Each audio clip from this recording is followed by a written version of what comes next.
আরেকজন ভাই প্রশ্ন করেছেন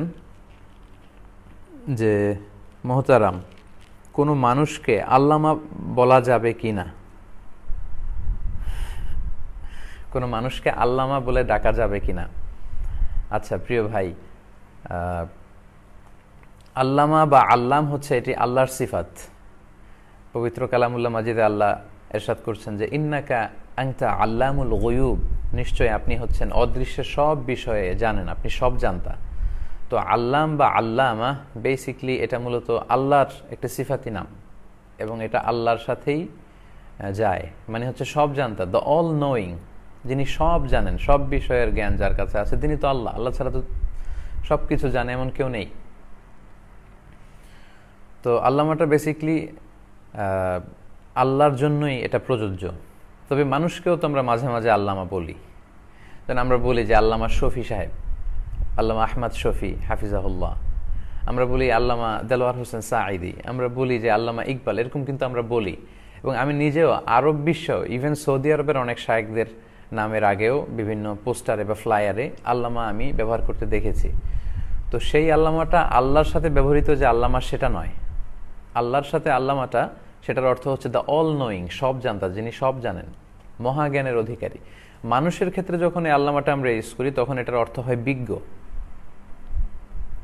আমরা কাউকে যখন বিজ্ঞ বা প্রাজ্ঞ বলে বলতে যাই তখন আমরা সেক্ষেত্রে আল্লামা শব্দটা ইউজ করি। আবার আল্লামা শব্দের আরেকটা বাংলা অর্থ হচ্ছে শিক্ষাবিদ। তো আমরা যখন কাউকে শিক্ষাবিদ বলে অভিহিত করতে চাই তখন কিন্তু আমরা আল্লামা শব্দটা ইউজ করতে পারি। তবে সাধারণত আরব দেশে আল্লামা শব্দটা ব্যবহৃত হয় কম। তারা বেশিরভাগ ক্ষেত্রে দেখা যায় যে ফাদিলাতুশ শেখ বলে, সামাহাতুশ শেখ, আল উস্তাজ, এগুলো বেশি বলে। তো মানুষকে আল্লামা বললে এটা যে শিরক হবে এমনটা না, কারণ মানুষের ক্ষেত্রে আল্লামা একটা, আল্লাহর ক্ষেত্রে আল্লামা আরেকটা। আমরা জানি যে আজিজ, রউফ, রহিম এগুলো আল্লাহর সিফাত, কিন্তু এই তিনটি নাম আল্লাহ তাআলা আল্লাহ রাসূল সাল্লাল্লাহু আলাইহি ওয়াসাল্লামকে উপহার দিয়েছেন। লাকাদ জাআকুম রাসূলুম মিন আনফুসিকুম আজিজুন আলাইহি মা আনিতুম হারিসুন আলাইকুম বিল মুমিনিনা রউফুর রহিম।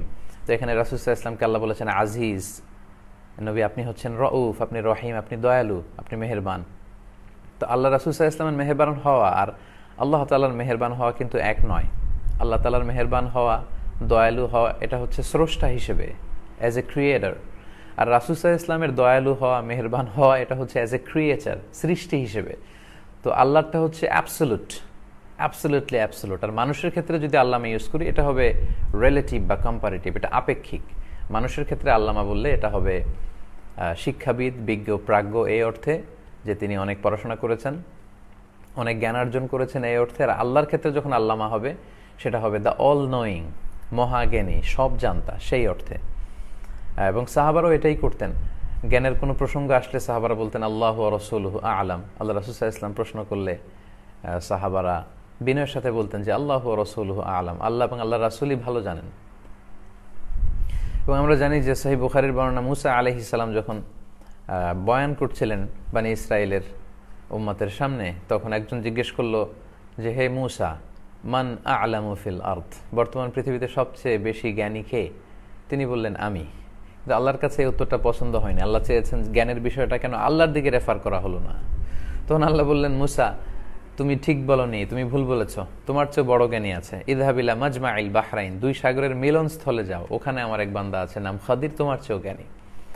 তো এটা বলে আল্লাহ তাআলা বোঝাতে চাইলেন যে অতিমাত্রায় জ্ঞানী, মহাজ্ঞানী এটা মানুষের ক্ষেত্রে না, জ্ঞানের বিষয়টা আল্লাহর দিকে ফিরিয়ে দেয়াই উত্তম।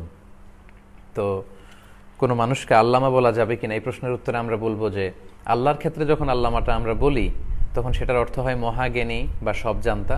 আর মানুষের ক্ষেত্রে বিজ্ঞ, প্রাজ্ঞ বা শিক্ষাবিদ এই অর্থে আল্লামা শব্দ ব্যবহার করা যেতে পারে, কোনো সমস্যা নেই ইনশাআল্লাহ। আল্লাহু আ'লাম।